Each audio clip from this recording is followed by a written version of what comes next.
Bismillahirrahmanirrahim. Dear students, Assalamu alaikum. Starting with the name of Allah, the most merciful and beneficent. Allahumma salli ala Muhammadin wa ala ali Muhammad kama sallaita ala Ibrahim wa ala ali Ibrahim innaka Hamidum Majid.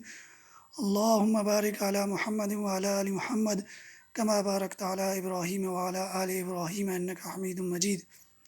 Students, उम्मीद है आप लोग खैरियत से होंगे. Today, 23rd of July 2020, our topic of discussion is indicating uncertainty in calculation. Student, इससे पहले हमने uncertainty के ऊपर बात की थी. Uncertainty estimate of range of error in any instrument. किसी भी इंस्ट्रूमेंट में, अभी मैं इसकी एग्जांपल भी दूंगा, इसको सॉल्व भी करूंगा. प्रीवियस लेक्चर हम रिकॉल कर रहे हैं कि किसी भी इंस्ट्रूमेंट में जो पॉसिबल रेंज होता है आपके पास, उसे अनसर्टेनिटी बोला जाता है. अब इसी अनसर्टेनिटी को कैलकुलेशन में किस तरह इंडिकेट किया जाता है, इससे पहले हमने ये चीज़ स्टडी की थी. एक सिंगल नंबर था हमारे पास, उसकी अनसर्टेनिटी, फॉर एग्जांपल हमने ये कहा था ये हमारे पास पेन है, इसकी लेंथ है 14.4 सेंटीमीटर फॉर एग्जांपल, या 12 सेंटीमीटर. तो इसकी अनसर्टेनिटी एक सिंगल नंबर था 14.27 सेंटीमीटर, 12 सेंटीमीटर, 10 सेंटीमीटर, को ये एक सिंगल नंबर था. उसकी अनसर्टेनिटी की रेंज हमने फाइंड करके दे दी थी. अब यहाँ पे अगर हमारे पास कंडीशन इस तरह की आ जाए कि अगर फॉर एग्जांपल हमारे पास 2 या 2 से ज़्यादा फिजिकल क्वांटिटीज़ मल्टीप्लाई हो रही हूँ, ऐड हो रही हूँ, सब्ट्रैक्ट हो रही हूँ या डिवाइड हो रही हूँ, या हमारे पास किसी भी क्वांटिटी के ऊपर पावर हो, तो उसकी अनसर्टेनिटी को हम फाइनल रिजल्ट में किस तरह सॉल्व करते हैं, उसकी अनसर्टेनिटी को किस तरह हम फाइनल रिजल्ट में प्रूव करके देते हैं. उसके लिए कुछ रूल्स हैं. इन रूल्स को समझने से पहले स्टूडेंट्स एक बात को याद रखना ज़रूरी है कि ईटा पॉइंट ऑफ व्यू से रिलेटेड अगर बात की जाए तो ईटा के एमसीक्यूज में भी अनसर्टेनिटी से रिलेटेड क्वेश्चंस आ रहे होते हैं, उसके रूल्स जो अभी हम स्टडी करने जा रहे हैं उनसे रिलेटेड होते हैं. इसलिए इनको सही तरह से, अच्छी तरह से समझना ज़रूरी है. सबसे पहले जो हमने रूल स्टडी करना है वो है हमारे पास एडिशन और सब्ट्रैक्शन का रूल, या इसे हम बोल सकते हैं सम एंड डिफरेंस रूल. यानी एडिशन या सब्ट्रैक्शन का रूल या सम एंड डिफरेंस का रूल, मतलब जिस टाइम पे 2 फिजिकल क्वांटिटीज़ ऐड हो रही हूँ या सब्ट्रैक्ट हो रही हूँ, उनकी फाइनल अनसर्टेनिटी हम किस तरह फाइंड करेंगे. सबसे पहले इसकी स्टेटमेंट के ऊपर आते हैं, जिस तरह मैंने सामने लिखी हुई है. In case of addition and subtraction the uncertainty of final result will be equal to sum of their uncertainties. इस स्टेटमेंट का मतलब क्या है, या मैं इसको इस तरह भी कह सकता हूँ इस स्टेटमेंट को, absolute uncertainties are added. Absolute uncertainty are added. अब इसका मतलब क्या है? एब्सोल्यूट अनसर्टेनिटी प्रीवियस लेक्चर में हमने बात की थी. एब्सोल्यूट अनसर्टेनिटी हमने बात की थी जी लीस्ट काउंट के ऊपर. जहाँ पे एब्सोल्यूट अनसर्टेनिटी पे बात आएगी हम लीस्ट काउंट पे बात करेंगे. इसका मतलब क्या है? मीन जिस टाइम 2 या 2 से ज़्यादा फिजिकल क्वांटिटीज़ ऐड हो रही हूँ या सब्ट्रैक्ट हो रही हूँ, उनका जो फाइनल रिजल्ट होगा उसमें दोनों की जो एब्सोल्यूट अनसर्टेनिटी होगी, मैं दोबारा रिपीट कर रहा हूँ, जिस टाइम 2 फिजिकल क्वांटिटीज़ ऐड या सब्ट्रैक्ट हो रही हूँ तो उनका जो फाइनल रिजल्ट आएगा, उस फाइनल रिजल्ट में वो जो दोनों फिजिकल क्वांटिटीज़ थी उनकी एब्सोल्यूट अनसर्टेनिटी जो होगी उसको आपस में आपने ऐड करना है. मैं इसकी अभी एग्जांपल भी दूंगा. लेट्स से मैं कहता हूँ कि मेरे पास 2 फिजिकल क्वांटिटीज़ हैं. एक फिजिकल क्वांटिटी है जिसको मैं ए का नाम देता हूँ, और दूसरी जो फिजिकल क्वांटिटी है उसको मैं बी का नाम देता हूँ. अब इन फिजिकल क्वांटिटीज़ में अनसर्टेनिटी किस तरह ऐड होगी या हमारे पास सब्ट्रैक्ट होगी, इसका जो फाइनल रिजल्ट है 2 फिजिकल क्वांटिटीज़ ए होगी और दूसरी मेरे पास क्या होगी जी, बी होगी. अब मैंने जो बात बोली है कि जिस टाइम पे 2 फिजिकल क्वांटिटीज़ आपस में ऐड होंगी या सब्ट्रैक्ट होंगी, उनका फाइनल रिजल्ट, उनके फाइनल रिजल्ट को हम z का नाम देते हैं, z से रिप्रेजेंट करेंगे। उनके फाइनल रिजल्ट में उन दोनों फ्रीक्वेंसी, उन दोनों अनसर्टेनिटीज की जो एब्सोल्यूट अनसर्टेनिटी होगी उनको आपस में क्या करेंगे, ऐड करेंगे। तो let's say two physical quantities A and B, और एक ही अगर एब्सोल्यूट अनसर्टेनिटी पे बात की जाए तो एक ही जो एब्सोल्यूट अनसर्टेनिटी होगी वो होगी प्लस और माइनस डेल्टा ए। स्टूडेंट्स, प्रीवियस लेक्चर में हम ऑलरेडी इस बात को एक्सप्लेन कर चुके हैं कि जो हमारे पास एब्सोल्यूट अनसर्टेनिटी होगी उसको डेल्टा से रिप्रेजेंट करेंगे, और इसी तरह जो बी है तो बी की जो एब्सोल्यूट अनसर्टेनिटी होगी प्लस और माइनस डेल्टा बी होगी। ये हमारे पास रिजल्ट आ गया। Delta A is uncertainty of A and delta B is uncertainty of the B. Then uncertainty in final result mean Z is equal to किसके equal है, मैंने उसकी स्टेटमेंट में बताया, इन केस ऑफ एडिशन और subtraction the uncertainty of final result will be equal to sum of their uncertainties. Sum of their uncertainties मतलब Z is equal to uncertainty of A, मैं यहाँ पे सिंबल डाल देता हूँ, यू ऐसे represent कर देता हूँ uncertainty of A plus uncertainty of B. Then Z final result is equal to uncertainty of A, uncertainty of A. तो उसके लिए हमने क्या लिखा था, इसको प्रूव करने से पहले हम थोड़ी सी बात कर लेते हैं जी। हमारे पास एक और चीज़ भी है, जेड के अलावा अगर बात की जाए डेल्टा जेड क्यूब, तो डेल्टा जेड के लिए हमारे पास बन जाएगा delta A plus delta B. Z किसके इक्वल था, मेजरमेंट के लिहाज से अगर बात देखी जाए तो Z is equal to A plus B. A plus B का मतलब क्या है, uncertainty of A plus uncertainty of B. Then delta, इसको ये हमारे पास आ गया जी, Z is equal to uncertainty of A plus uncertainty of B, और delta Z is equal to absolute uncertainty of A plus absolute uncertainty of B.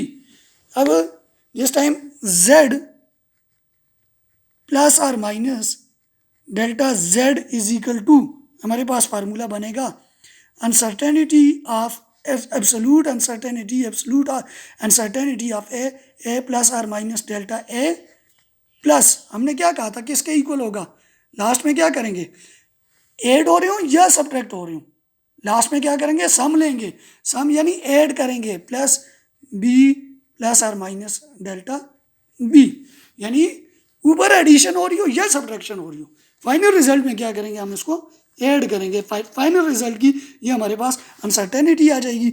इसको अगर मैं तरतीब से लिखूं तो z प्लस और minus delta z is equal to A plus B, एक जगह लेके आ जाते हैं, प्लस और minus delta A plus delta B. ये हमारे पास फॉर एडिशन के लिए हमारे पास एक रिजल्ट आ जाएगा। फॉर एडिशन में ऊपर मेंशन भी कर देता हूँ फॉर एडिशन। अब फॉर सब्ट्रैक्शन के लिए, फॉर सब्ट्रैक्शन के लिए एक फार्मूला बनाने जा रहे हैं जी। फॉर सब्ट्रैक्शन के लिए z किसके इक्वल हो जाएगा, टू फिजिकल क्वांटिटीज़, अगेन मैं उस स्टेटमेंट पे जा रहा हूँ, फिजिकल क्वांटिटीज़ ऐड हो रही हूँ या सब्ट्रैक्ट हो रही हूँ, तो z किसके इक्वल होगा फॉर सब्ट्रैक्शन के लिए, a minus B, because two physical quantity, one physical quantity is a and second physical quantity is b, और z is equal to final result a z is equal to a minus B. जिस time पे subtract हो रही हूँ तो delta z तो हमारे पास वही होगा ना, delta z is equal to delta a plus delta b, यानी absolute uncertainty in a delta a, absolute uncertainty in B delta B, absolute uncertainty in final result is equal to delta Z। Again formula बनाएंगे तो ये बनेगा Z plus और minus delta Z is equal to A plus और minus delta A, बीच में sign क्या आ जाएगा, अब माइनस के लिए माइनस B प्लस और माइनस डेल्टा B आ जाएगा। अब इसको अगर सॉल्व करें तो z प्लस और minus delta z is equal to A minus B, minus वाला इधर लेके आ जाए, plus or minus delta A plus delta B for subtraction. Student यहाँ से ऐसे क्वेश्चन से एक बात समझ आइए, यहाँ पे फाइनल रिजल्ट में चेक करें तो आपके पास आ रहा था जी कि आप क्या करेंगे, उसको फाइनल रिजल्ट में उसको क्या करेंगे जी, ऐड करेंगे। फाइनल रिजल्ट में भी ऐड करेंगे जब ऐड हो रहा था, और जिस टाइम आपने ये कहा इन केस ऑफ एडिशन और subtraction the uncertainty of final result will be equal to the sum of their uncertainty, यहाँ पे भी प्लस हो रहा है और वहाँ पे भी क्या हो रहा था आपके पास, प्लस हो रहा था। तो ये आपके पास इसकी स्टेटमेंट थी, इसका रूल था, rule for addition and subtraction और sum and difference rule. Student इससे रिलेटेड मैं एक एग्जांपल यहाँ पे सॉल्व कर लेता हूँ जी। लेट्स से फॉर एग्जांपल एक एग्जांपल यहाँ पे उठाते हैं जी।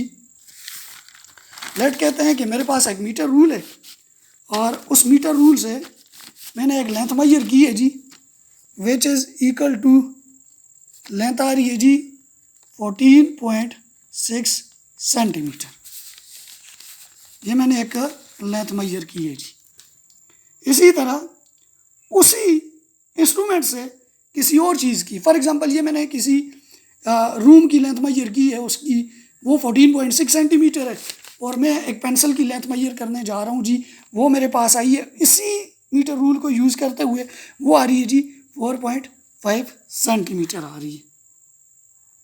हमने लीस्ट काउंट देखना है जी, least count of the metre rule is equal to 0.1 centimetre.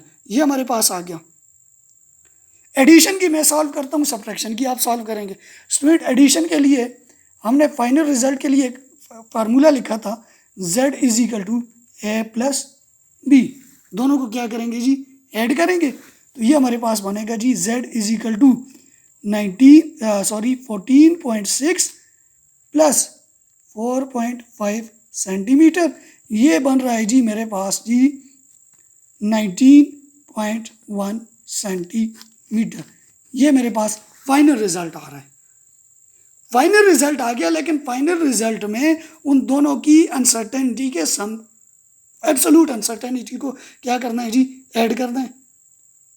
अब प्रीवियस लेक्चर में जाएं, एब्सोल्यूट अनसर्टेनिटी का मतलब क्या है आपके पास, लीस्ट काउंट। अब देखें लीस्ट काउंट मेरे पास क्या बन रहा था, लीस्ट काउंट पे अगर बात की जाए, delta z is equal to, delta z के लिए जो z की एब्सोल्यूट अनसर्टेनिटी, a की एब्सोल्यूट अनसर्टेनिटी डेल्टा है और b की absolute uncertainty delta b। Absolute uncertainty mean आपके पास least count, least count a का, लीस्ट काउंट ऑफ a का मतलब ये मैंने जो लेंथ मेजर की है इसको a कह देता हूँ और ये इसको b कह देता हूँ, ठीक है। a का जो लीस्ट काउंट है वो भी 0.1 है क्योंकि मीटर रूल से हमने मेजर किया है, और b का जो लीस्ट काउंट है वो भी 0.1 सेंटीमीटर है, उसको भी हमने मीटर रूल से मेजर किया है। तो ये बन जाएगा जी 0.1 centimetre plus 0.1 centimetre delta z, delta z is equal to 0.2 centimetre. Absolute uncertainty दोनों की हमारे पास यहाँ पे आ गई। Delta z is equal to 0.2 centimetre. Final result पे अगर बात की जाए एडिशन के लिए, तो ये आपके पास होगा z plus or minus delta z is equal to A plus B, अभी हमने फार्मूला डिराइव किया था, plus or minus delta A plus delta B. ये हमारे पास इसका रिजल्ट बन गया जी। z नेक्स्ट हमारे पास आएगा जी z plus or minus delta z is equal to A plus B. A plus B ऊपर हमने ये मेजर करके दिया था जी, which is equal to 19.1 centimetre plus delta A plus delta B, अभी हमने मेजर करके दिए प्लस आर माइनस 0.2 सेंटीमीटर। ये हमारे पास आ गया जी इसका। अब इसकी अगर हमने रेंज चेक करनी है, रेंज चेक करनी है जो अनसर्टेनिटी के लिए थी, रेंज फाइंड करें तो रेंज हो जाएगी जी